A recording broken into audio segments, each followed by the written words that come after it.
Welcome to The Art of Being Unstoppable, the podcast where women from every walk of life come together to break barriers, embrace their power, and live life on their own terms.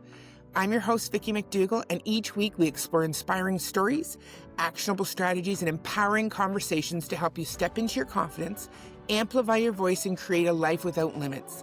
No matter where you are on your journey, this is your space to grow, thrive, and become unstoppable. Welcome back, everyone, to another episode of The Art of Being Unstoppable. I am your host, Vicki McDougall, and this podcast is going to look a little different to most of you because it's not just me and one guest. I have 4 amazing, beautiful women on with me today. These women are going to share their stories with you. They're going to inspire you and empower you to see that you're not alone in this world. And they have written a book which drops tomorrow. And I want you to know that you must get this book, and everything will be in the show notes, so you don't have to worry about anything. I will take care of everything for you. You can have all of their information and whatever you need from them. So the book is called Victim No More. Now that title is a very powerful title, and I would love Jana to first of all, I'm going to welcome everyone. I'm sorry. Welcome Jana, Jeanette, Claire, and Natalie. I am so blessed and happy to have all of you here with me today. Thank you for being here. I would love to start with Jana. Thank you I for would having love us. to ask you, what made you want to write this book?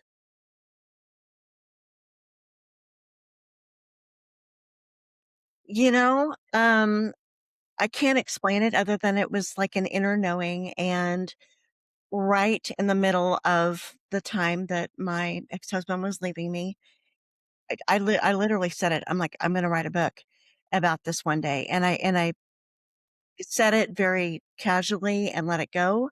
And then about a year and a half ago, I woke up in the middle of the night and I just, in my spirit, it was spoken, and I couldn't go back to sleep. And I'm like, okay, God, what is this supposed to look like?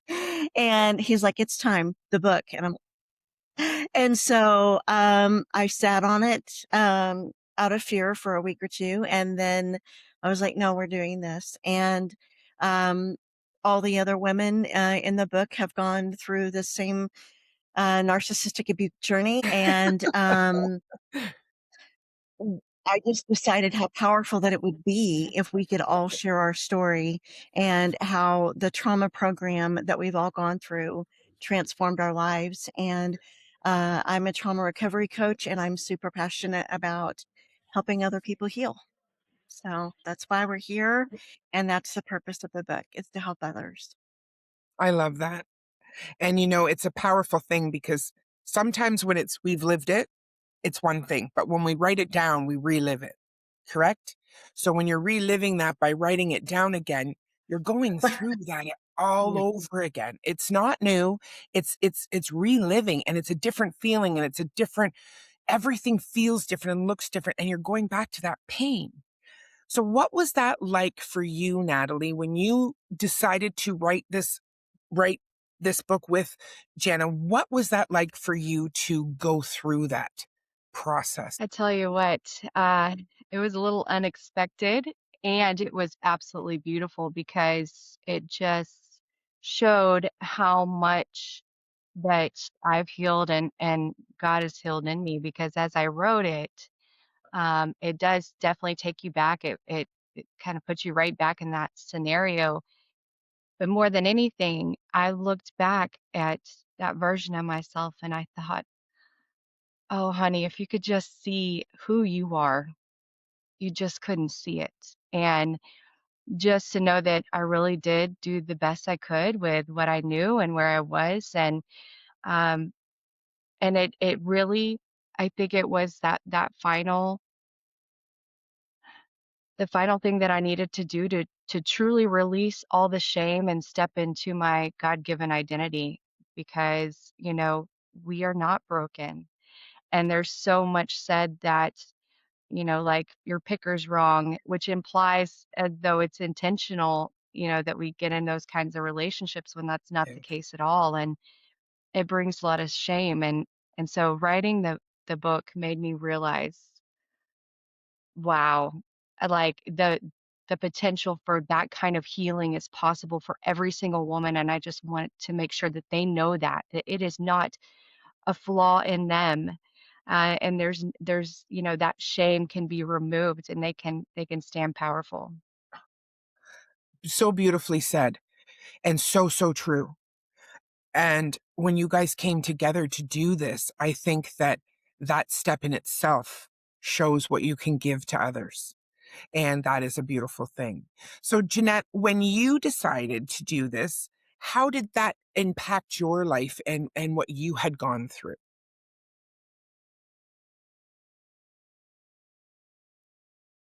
Well, I I'm still kind of living my life with my narcissistic abuser.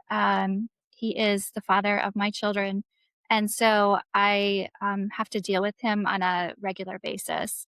And coming together with these women to write this book, initially I was quite nervous to put my story out there for fear of retribution or what may or may not happen as a result of telling the story.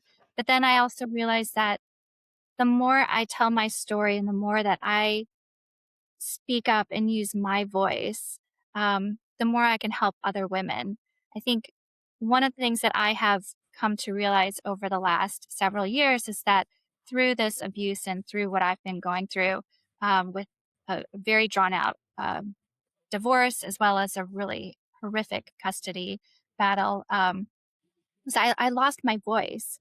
I felt like I had to be silent in order to survive.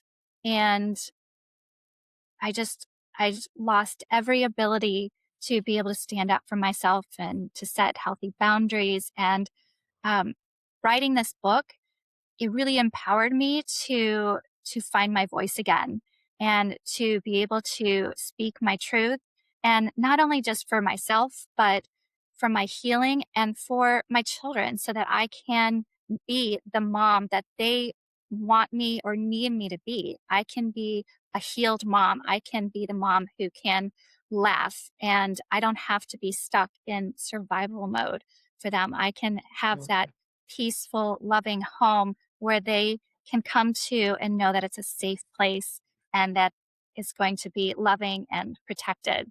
And so going through this journey of writing this book with all these ladies, it just gave me so much strength and support to be able to find my voice again and just speak up and use it to help other women who may also have found themselves in the same position that I was in. That's so true. And you spoke about your children. And I know when I started on my shift in my personal development and just learning about myself, I saw the ripple effect that it had on the people around me. So, how has that affected your children in this? Because if you're still connecting and you have to connect with him in whatever way because you have children, which I completely understand, how does that affect your relationship, or how does that affect them? Well, it first of all, it transformed how I act as a mother. It transformed how I show up as a mother. So rather than being um, short, impatient, reactionary, I'm able to just take a pause. I have more patience now. I can step back and see more, just to relate to them, see how they may be feeling and be able to ask them more questions about their emotions. We talk about regulation of our emotions. We also talk about boundaries. There's so many things now that I would never ever dream that I would be teaching my children as a mom before I went through this program. But now I'm teaching them how to set boundaries, how to look out for maybe manipulation, and what does that look like, and not necessarily with you know they're dealing with in our family dynamic, but friends, lovers, as they grow up, and how do they want to be in the world as well. And so that's really impacted the conversations that I have with them and what I teach them. I try to It's actually a deeper connection, I believe, a more meaningful connection. Um and also it's brought so much peace and joy, and we have laughter Like last night, we were just sitting here, the kids were playing catch, and all of a sudden the dog jumps in and steals the ball. And before you know it, we're all just laughing hysterically. And that's what I want. That's what I want in my life. And this healing journey has really brought that about. Yes, yes. I think, when we have our kids and when they're still at home with us, that's what we want. We had these children to show them the love that we have inside. And when there's outside forces coming in to stop our regular way of being, and it scares us and we don't know how. So we go within, we are afraid. But by opening up this and opening it up and sharing, you ladies are stronger than you even know. And you are giving so much to the other women who listen to this podcast and the other women who can read your book, because you took that step. Now, Claire, what was that step like for you to take?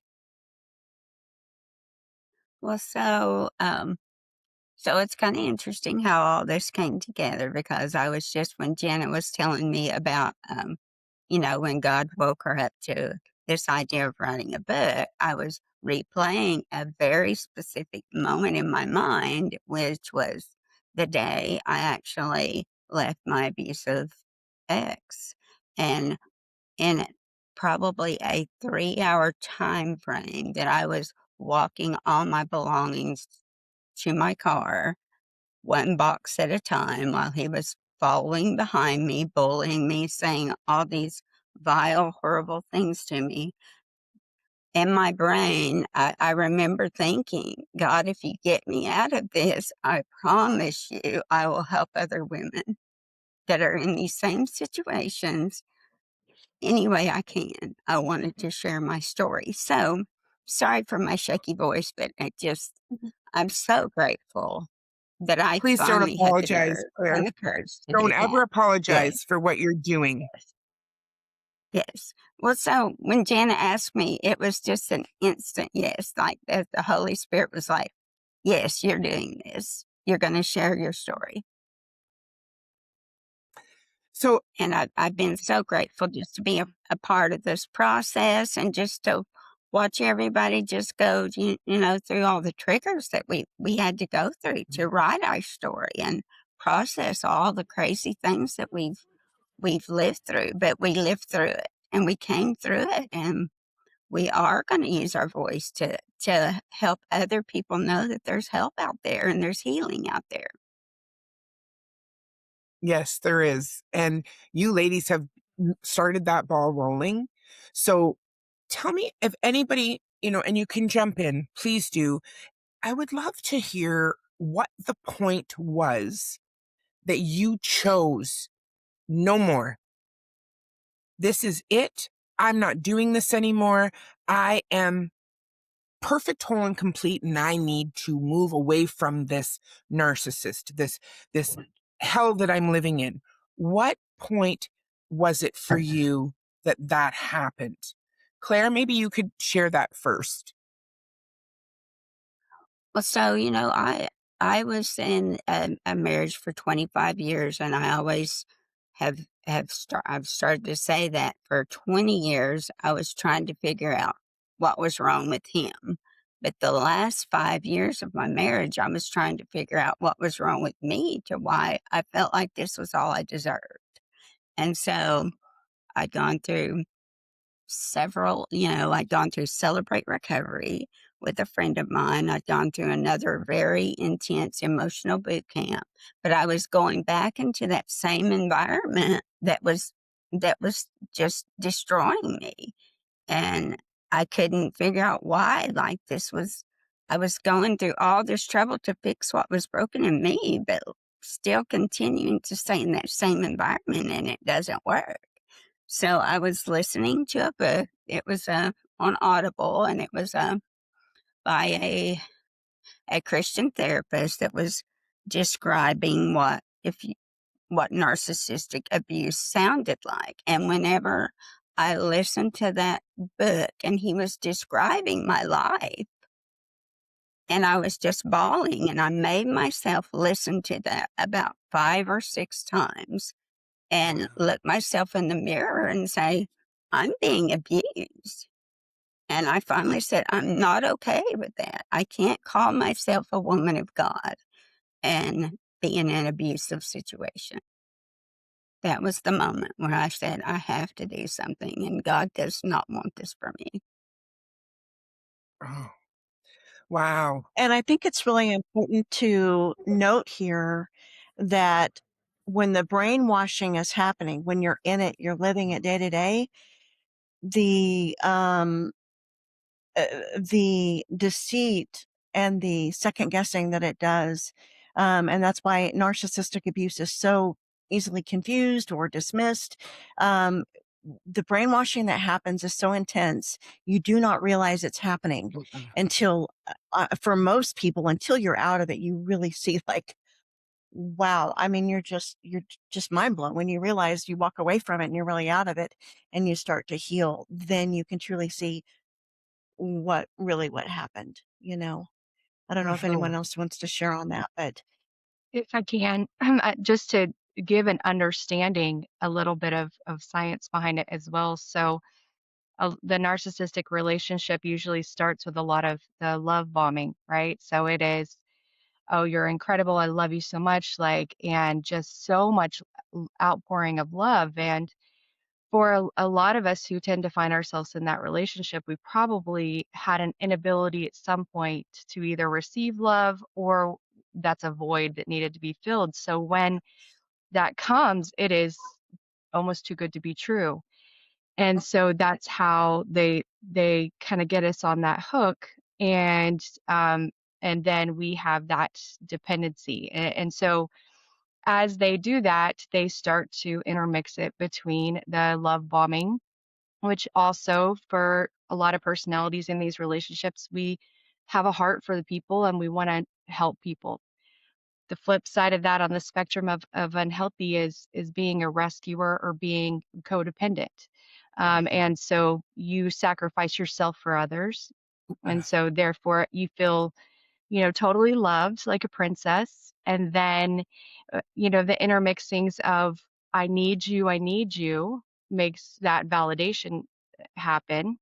And so then once they get you on the hook there, and you feel that, and you have opened up yourself and been vulnerable, that's whenever they start to sneak in the jabs, I guess, so to speak, and they start to tear you down in your identity. And so they take you away from friends and family, or they start to target those pieces of you, or what's left from previous trauma, and tear them down, so you start to question who you really are. And then once they can get you in that situation, they know that they can truly gaslight you, which makes you feel like you're the one with the problem. And again, if there's ever been any situation or trauma not being the event that happened to you, but who you believe you are on the other side of it, right? If there's been Mhm. any previous shame, I'm broken, then it's very easily reinforced through the narcissist's language and behavior. And so the gaslighting truly does make you feel like, well, maybe it really wasn't my fault. And so the lies that have been implanted previously, and any trauma that we've been through, really comes out and becomes reinforced. We completely lose our identity, and therefore the confusion may stick for a while, even after. absolutely. Yeah. Yeah, that I explaining that was very wow to me. I, I was married before I my ex-husband, and he ended up passing away, unfortunately. But he was, I believe, somewhat of a narcissist as well, but it was more through his addictions and his issues that he had as well, that, and now, and I never saw it. I never saw it. And I know that each one of you are strong women. And that's what this is all about too, is we aren't broken. And when you're in that, someone is breaking you down, but that power, it is still inside you. It is in there, but you can't get to it because of all of the crap that's put on top of it. And each one of you have dug through 100%. all of that and became this beautiful flower out the other side. So Jeanette, what was it like? Like, what was that turning point for you? Well, I had a few turning points. I I ended up with a friend who put a book in my hand at one point, and it was called "Why Does He Do That?" And I remember reading it and just almost becoming hysterical, going, "Oh my gosh, I could have written this book verbatim." And that's, I believe, when my eyes started to really open. But even before that, I knew I was in trouble because I wasn't healthy. I was hiding wine in my closet, and my diet was off. I wasn't exercising, even though I owned a Pilates studio at the time. And I just knew that I had completely deteriorated from who I was. And I was really lost. And so when this book was put into my hands, that was kind of the beginning. And then the real point where I knew that I needed to get out, that it just wasn't safe anymore, was it was actually Independence Day, which it wasn't until I started writing the book that I took note, and how ironic that is, of that date. We were driving to a family barbecue, and we were on a huge 7-lane or 5-lane highway going 70 miles per hour. And I was driving, and our kiddos were in the back seat, and they were sleeping, and they were young at the time. And an argument started. And of course, as usual, I couldn't even tell you what the argument was about. And it escalated, as they always did. And before I know it, he's screaming at me at the top of his lungs, like getting kind of in my face. He actually turns to face me in the car. And I was just like, oh my gosh. Like, I froze and panicked and just prayed that we don't get into an accident, because I was just so stunned. Um, and of course, our children woke up and crying, and I just froze. And we didn't speak the rest of the night. We didn't speak on the way home. And that's kind of the moment where I realized that it's not safe, and started to put some plans in place, and try to figure out how to unravel from this relationship. And it took me another year and a half to actually leave. Wow. Frightening to be on a highway with your children and you're protecting. And I can see that being the turning point, most definitely. Like, your stories are all so relatable. They are all so normal.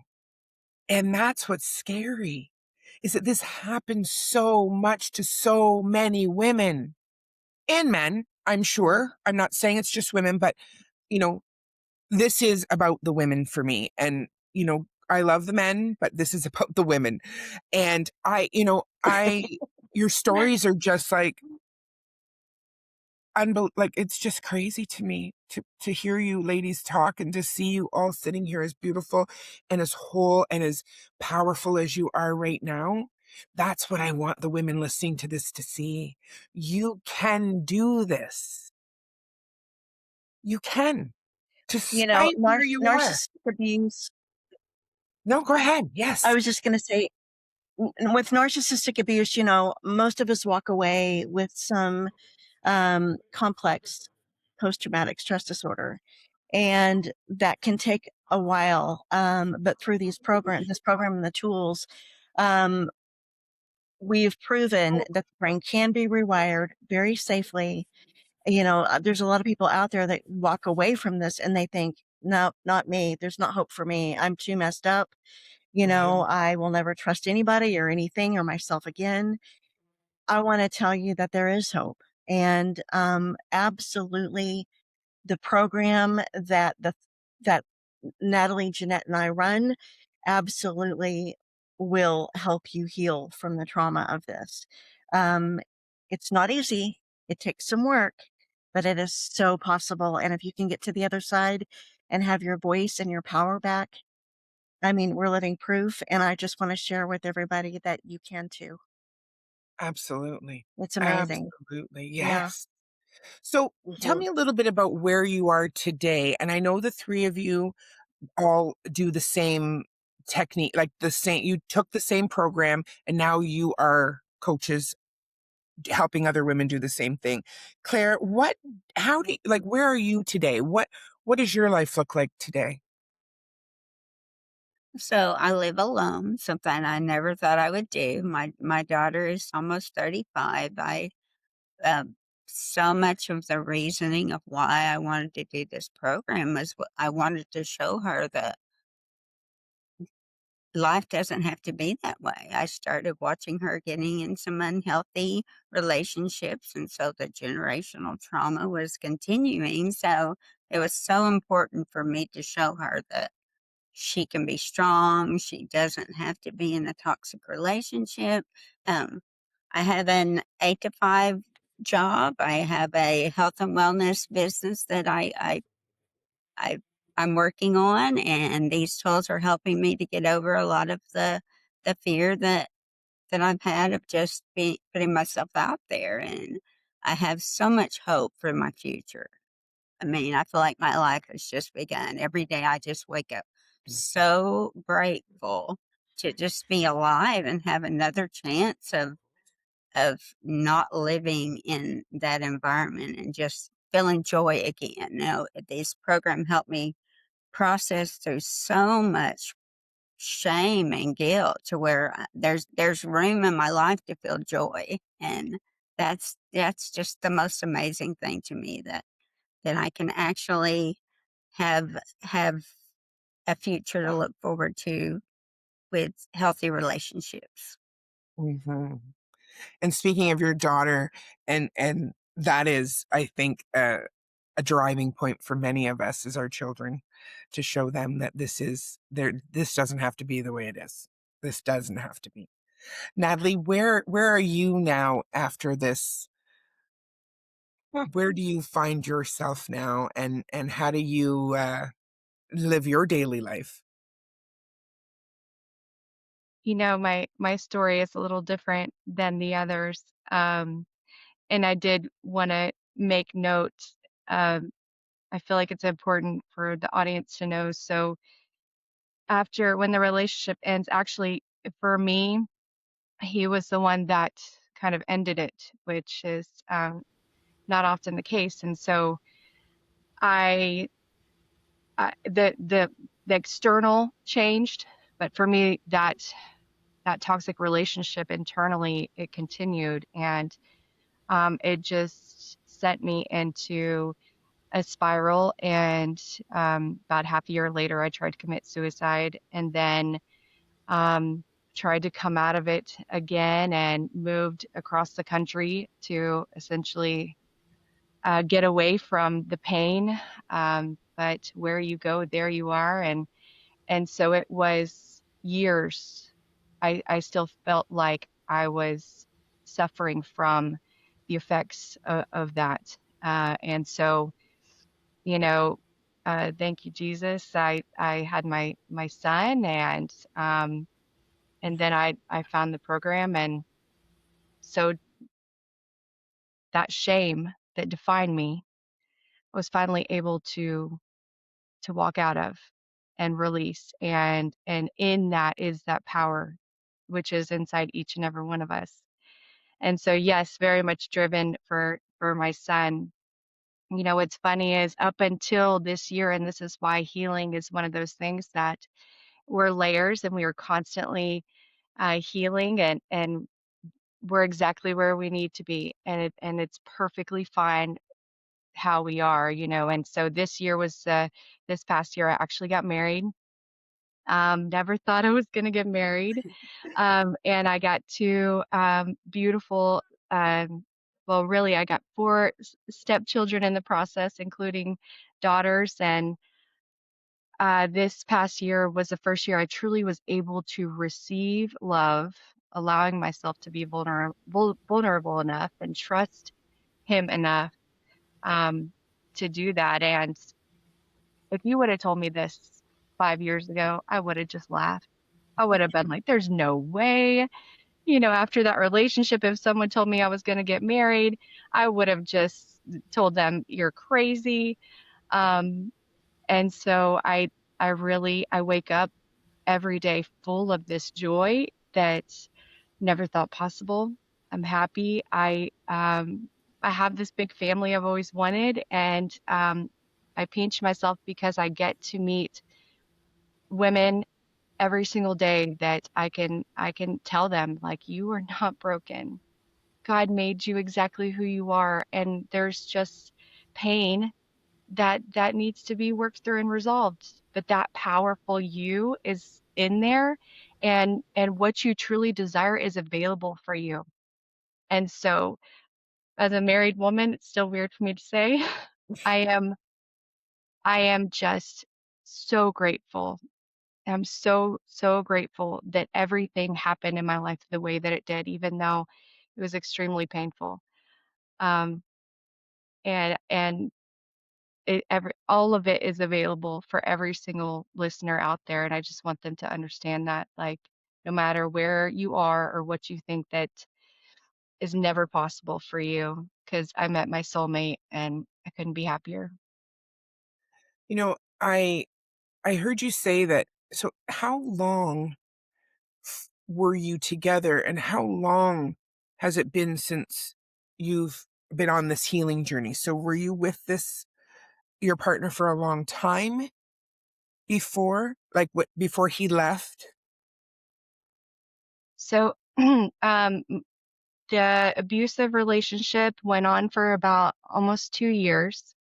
So it wasn't, the length of time in which many of the others here suffered. And that was one of the things that is one of the lies that go through your head, is like, well, mine wasn't as bad as theirs. And every person, their relationship affects them significantly. So don't ever damper what you've been through, because the effects can happen.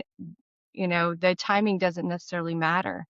But over those 2 years, it completely shattered me. It just completely shattered me. And so I had gone through every kind of therapy that you can imagine. I had been diagnosed with every diagnosis: anxiety, depression, bipolar, all the things, on and off meds, and, especially after the suicide attempt. And I just always kind of felt like a zombie, but the shame never left. The shame that told me that I was broken, that there was something wrong with me, that I was not wanted, that I didn't have a voice and it didn't matter, that didn't leave. Um, and it replayed. So I was like 26 or 27 when the relationship ended, up until 2020. I was, I believe, 35 whenever I found the program to start healing. Now, of course, there had been some healing over that time frame because I had my son. Um, but when I was able to take the lies, which really is what destroys us, the lies that, I deserve to be punished, that I'm not good enough, that I'm ugly, that I'll never find someone, those lies are actually implanted in our subconscious mind from the trauma, and they drive 96% of everything that we do. Yeah. And there's no way that we can receive anything different whenever those are running our life. And so when they were removed, you talk about freedom. I mean, I was floating. I was like, Lord, I didn't even know this was possible. The me that had always been there, that was just locked in a dungeon, the chains broke and I became free and have never looked back. And the ripple effects to my children have been incredible. Every day I wake up and I feel even more empowered. not to say that I still don't have sadness and all the other things, Oh, but the yeah. beautiful part is I don't attach it to my identity anymore. I am worthy Yes. no matter what. And that's the power. That is the power. Yes. Yes, it is the power. Jana, tell us a little bit about where you are now and a little bit about your story so that people can understand. And I know each one of your stories are your own and they're individual and they are what you had to live through. But I see you when you talk and I feel it when you speak. The And I see it in you. I can feel it through the screen. I can feel the power that each one of you has, and it's the most beautiful feeling. So, Jana, tell us a little bit about your story and where you are today. Sure. Um, my relationship with my abuser lasted 5 years, from 2018 to 2023. And like Natalie, I didn't have a choice. He left me very, very abruptly, while I was helping my daughter through some mental health issues. And 5 days before Christmas, before we had a house full of family coming in, he announced that he didn't want the marriage anymore. And it happened very, very quickly. And what was actually unfolding was he was replacing me with someone else. It's often called the discard in narcissistic abuse. And um, his pattern, that's what he did with his wife before me.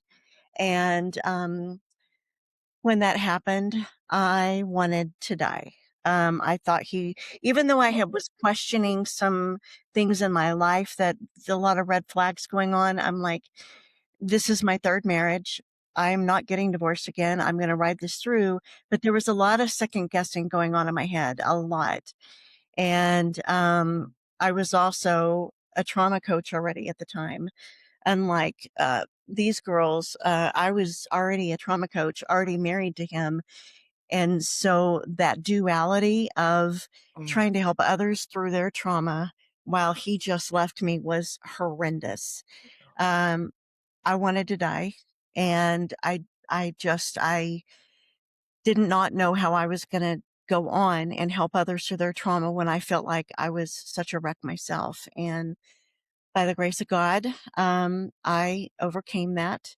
I started working the tools through this program on myself.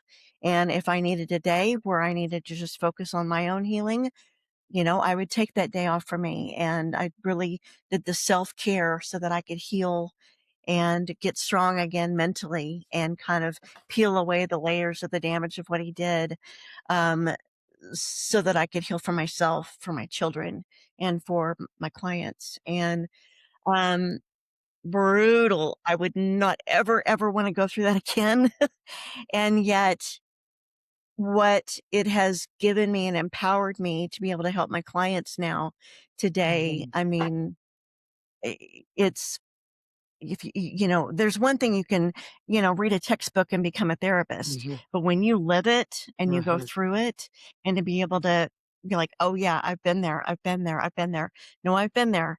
And it really is true that knowledge of that firsthand, it's a blessing and a curse, right? We hate that we have to go through it, but we can truly help others walk through it because we've been there and help them find their voice again and their power. And so, I've been out of that relationship for 3 years now, and I am single, and I'm just focusing on my coaching. My children, all three of them are graduated now, and I'm starting new adventures in my life and just focusing on this book and helping others. I'm ready to change the world one client at a Absolutely. time. That's right. Yeah. That is so right. Jeanette, if you could say something to your younger self, what would that be? Oh, so many things, right? Mhm. um, my younger self, I think I would just tell her the most important thing that you can ever do is trust yourself, trust your intuition, listen to your intuition, and follow your intuition, even when your intuition is telling you something different than what your head is telling you.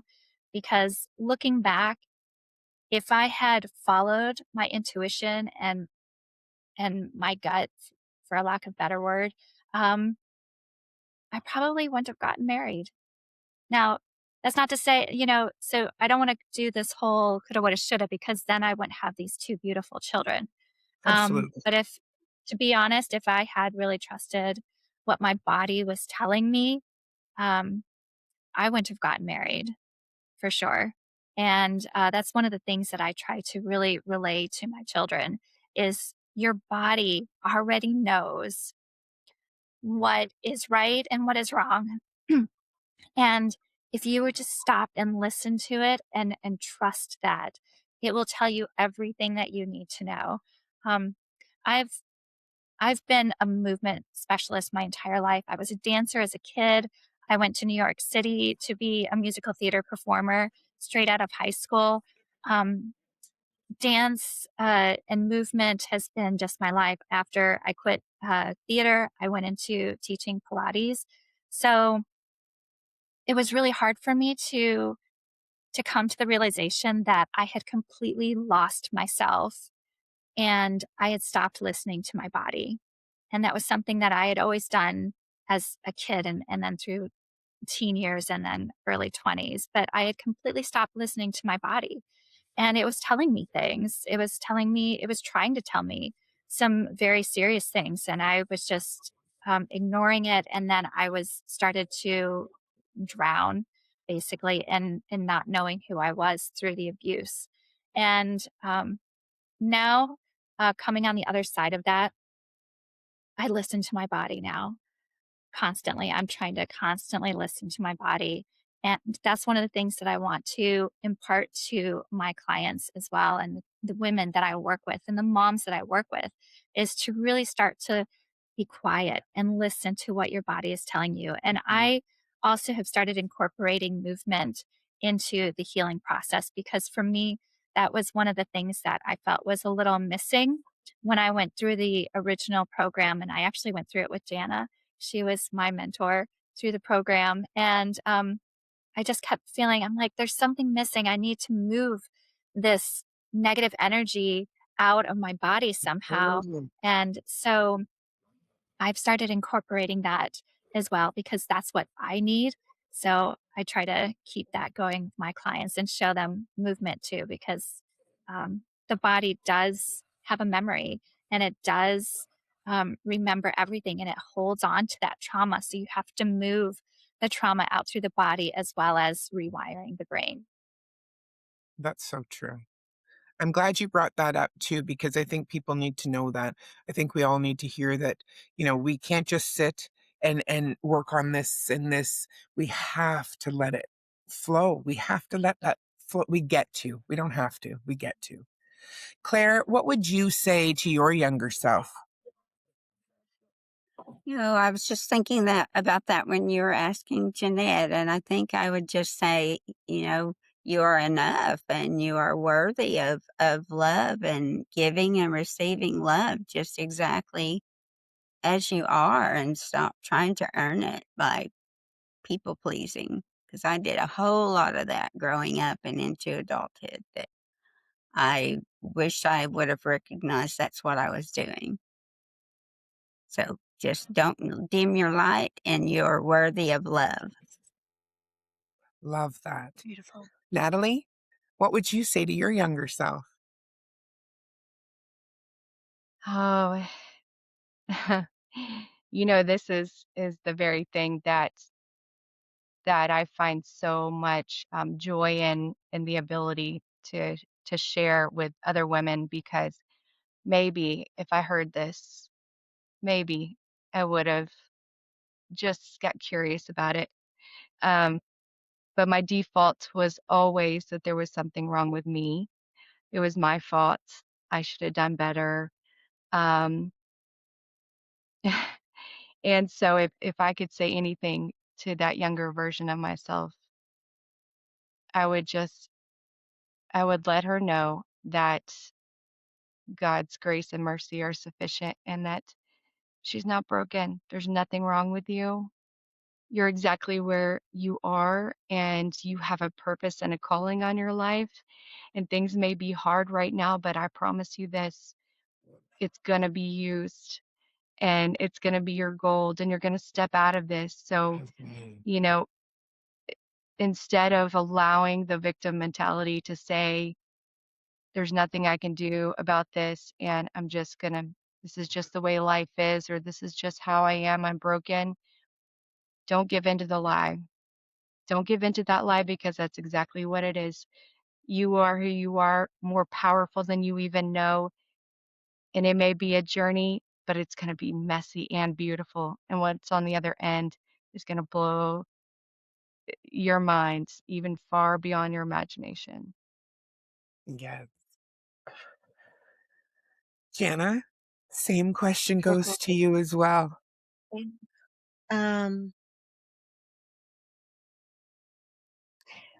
I would tell her that she is a powerhouse, 'cause she definitely didn't know it, and that she is worthy and so lovable, and she does not need a man to complete her.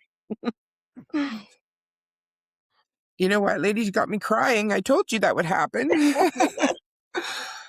I could sit here and we could talk about this all day because there's so much gold in every single thing that you ladies have shared. You shared your lowest, you shared your where you are today, and this is what is possible for every woman out there. We have the power within us. And this right here, these 4 beautiful women, and there's also another 2 that are part of this book as well that unfortunately couldn't be here today, but they too would say the same thing. You can do it. We as a group, as a community, as women, we are stronger together and we will never leave anyone behind. So if you are feeling this, if this is something that you have felt for yourself, or if it's something that you feel that you need to share with someone else, please share this episode with someone that needs this, because that is the purpose of what we do here, is to help you get out of that place that you're in, to know that there is hope, there is love and beautiful things on the other side of where you are right now. I want to say thank you, thank you, thank you for being here today. It means more to me than I can even say. Your stories have touched me so much, and I know that what our listeners will get from this goes beyond what's happening right now in this room. So thank you to each and every one of you. And I know this book is going to do phenomenal things for people. And I want you all to know that this is in the show notes so you can buy this book. Buy it today. I'm going to get my copy as well, because I think that every woman needs to hear this. Because even if it isn't what's happening in our own lives, we know someone that's going through this. We all do. So we can share this with someone and help them get through where they are. So thank you, thank you, thank you, everyone, for being here today. I appreciate you. Thank you for Thank having you us, for Vicki. having us. Nice to meet you. Thank you. Yeah, we are Thanks, so blessed everyone. and honored to have us, so thank you. No, thank you, thank you, thank you. To the next time, everyone, please like and share this and subscribe and help people. Help women out there, anyone, men, women, help them with where they are, because together we are stronger. And with this podcast, I know that we can change the world, one woman at a time. Thank you for joining me on this episode of The Art of Being Unstoppable. Remember, your story matters, your voice matters, and your power is limitless. If you love today's conversation, subscribe, share it with the women in your life, and leave a review to help more women discover their unstoppable selves. I'm Vicki McDougall, and I'll see you in the next episode, because your journey to unstoppable starts now.